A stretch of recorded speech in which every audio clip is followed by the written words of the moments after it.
Hey everyone, and welcome back to another video. And in this video, I'm going to show you how to see your past purchases and sales on OfferUp. Now this video is going to be particularly useful for individuals who have sold stuff on OfferUp and actually shipped it, or you've made purchases on OfferUp and you've actually received it. Either way, this video is going to be short, sweet, and simple, guys. There's not going to be a lot of steps involved.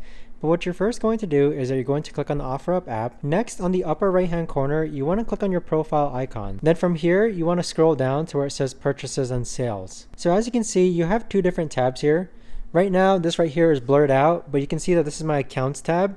But if we click on the transactions tab, you'll be able to see that this is the stuff that I've sold before previously on OfferUp. So that right there, guys, is the best and easiest way that I know of to actually go ahead and see your past transactions and sales on OfferUp.